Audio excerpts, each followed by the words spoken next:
Gracias. Hasta mañana. Te decía que tengo ese mismo camino respecto de la editorial y donde estoy parado desde el punto de vista de la opinión, ¿no? Yo creo que el falso garantismo asesinó a María Rosa, ¿no? El autor material del asesinato de María Rosa Daglio es Miguel Ochoa, de eso no hay ninguna duda. Todos vimos cómo el motochorro la arrastró por el piso para robarle la cartera. Y María Rosa, de 56 años, murió por los golpes recibidos, era psicóloga social, solidaria, llena de proyectos, madre de 4 hijos, abuela de 2 nietos, y ahora está muerta. Ahí la estamos viendo, ahí la estamos viendo a María Rosa Daglio. Y el resto de ese póker de 4 responsables que voy a tratar de argumentar por qué. La verdad, a uno se le estruje el alma al ver a Pilar, a su hija, rogando que le dieran cadena perpetua a Ochoa, condena que seguramente no le van a dar. Hanna, otra de sus hijas, dijo que el juez que la liberó tiene las manos manchadas en sangre, porque si no hubiera firmado eso, yo estaría con mi mamá. Eso dijo Hanna. Preste atención. Que el Estado tiene las manos manchadas de sangre, este juez tiene las manos manchadas de sangre, que tomó esta decisión y que si no hubiera con su lapicera firmado o tomado esta decisión, yo estaría acá con mi mamá. Exacto. Bueno, esto solo ya es gravísimo, pero es mucho más grave todavía si sumamos a los autores intelectuales que por acción u omisión fueron cómplices del asesinato de María Rosa.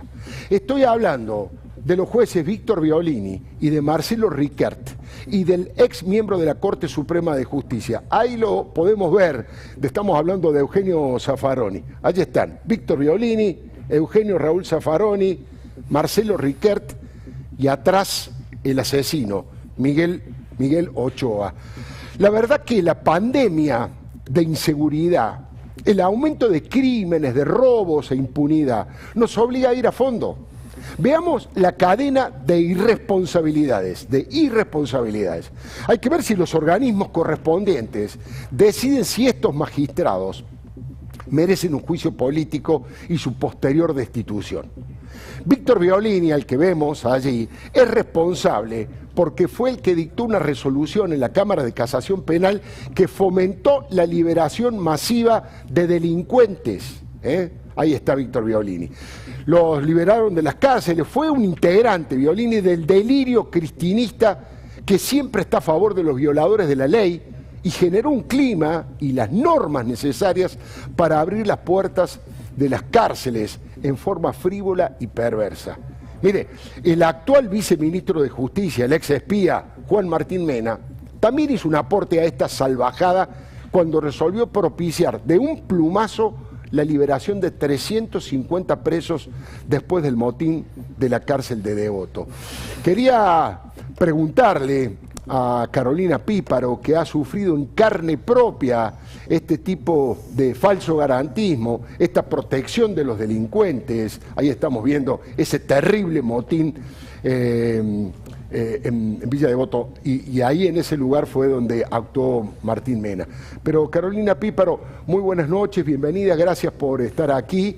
Y mi pregunta ya es genérica, después quiero hablar más específicamente, pero ¿qué te pasa a vos que venís de afuera de la política cuando ves que los legisladores, los jueces, un sector de la política prácticamente no le importan las víctimas y en muchos casos genera privilegios para los victimarios?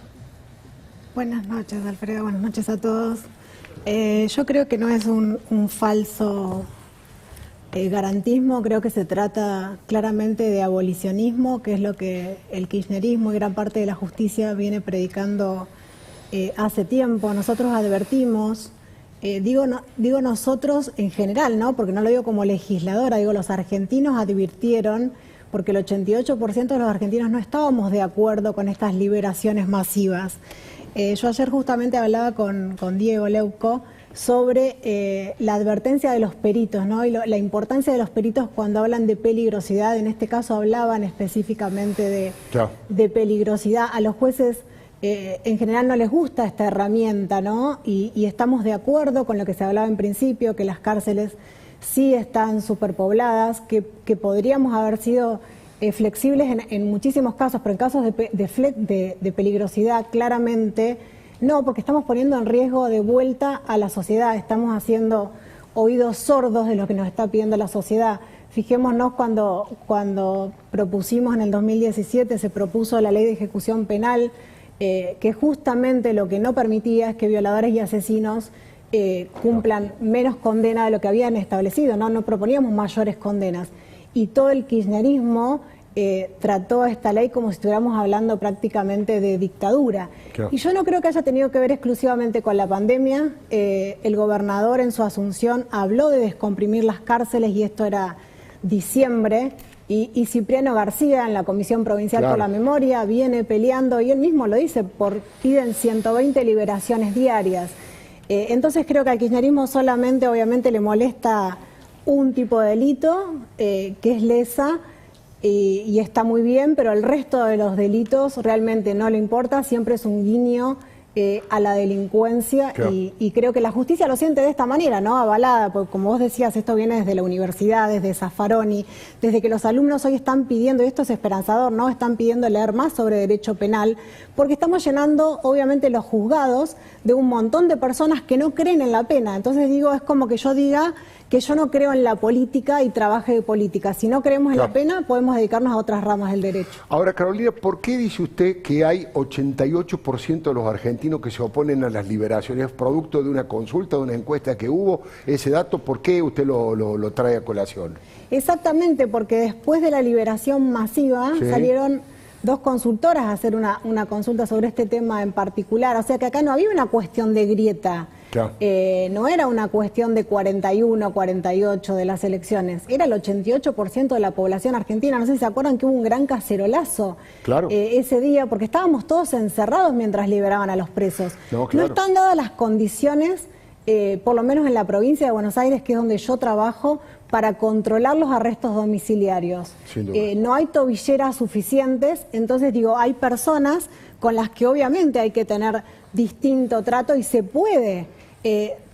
Yo, por ejemplo, digo, por la ley de víctimas, a mí en su momento me consultaron por el arresto domiciliario del jefe de la banda que asesinó a mi hijo. Yo estuve de acuerdo con esa liberación.